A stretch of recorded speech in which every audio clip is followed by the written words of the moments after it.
Hi hello, അപ്പോൾ welcome to my കുട്ടി day in my life. അങ്ങനെ രാവിലെ തന്നെ മുഖത്തെ പുതിയ അതിഥികളോടെല്ലാം ഹായ് പറഞ്ഞ് ദിവസം തുടങ്ങി. ഈ രാവിലെ എന്ന് പറഞ്ഞാൽ എന്റെ രാവിലെ ഇതാണ് കേട്ടോ. ഓഫ്ലൈൻ ക്ലാസ് അല്ലാത്തതുകൊണ്ട് തന്നെ എണീക്കുന്നതെല്ലാം കണക്കാണ്. അപ്പൊ പ്രഭാത കർമ്മങ്ങളെല്ലാം തീർത്തപ്പോഴേക്കും ഉച്ചയാവാറായതുകൊണ്ട് തന്നെ വയറ് ഡാഡിക്ക് വിളിക്കാൻ തുടങ്ങി. അങ്ങനെ ഒരു കാപ്പിയൊക്കെ ഇട്ട് കുടിക്കുമ്പോൾ തന്നെ എന്റെ ഒരു അത്യാവശ്യം അടിപൊളിയായിരിക്കും കേട്ടോ, because I M A coffee addict. അപ്പോൾ ഇന്നത്തെ ദിവസം ഒരു സ്ഥലം വരെ പോകണമായിരുന്നു, കുറച്ച് പരിപാടിയുണ്ട്. അങ്ങനെ പെട്ടെന്ന് തന്നെ കുറച്ച് പുട്ടിയൊക്കെ വാരിയിട്ട് ഇറങ്ങിയപ്പോഴേക്കും അതിൽ ജ്യൂസ് പിക്കാൻ വന്നിട്ടുണ്ടായിരുന്നു. ഞാൻ ഈ മൂടി കെട്ടി എങ്ങോട്ടാന്നല്ലേ പറയാം.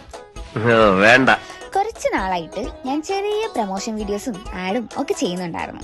അങ്ങനെ നമ്മുടെ ഒരു ഫ്രണ്ട് കെങ്കേരിയിൽ ഒരു കിഡ്ലം കഫേ സ്റ്റാർട്ട് ചെയ്തിട്ടുണ്ട്. അപ്പൊ അതിന്റെ ഒരു കൊച്ചു ഷൂട്ടിനാണ് ഈ പോക്ക്. അപ്പൊ ഇതൊക്കെയാണ് അവിടുത്തെ മെയിൻ ഐറ്റംസ്. അങ്ങനെ ഷൂട്ടൊക്കെ കഴിഞ്ഞ് ഞങ്ങൾ ഒരു ഐസ്ക്രീം ഒക്കെ കഴിച്ചിറങ്ങിയപ്പോഴേക്കും ലേറ്റ് ആയിട്ടോ. അങ്ങനെ ഇന്നത്തെ പ്രസനും ഇവിടെ നിർത്തുന്നു. അപ്പോ ശരി, ബൈ ഗൈസ്.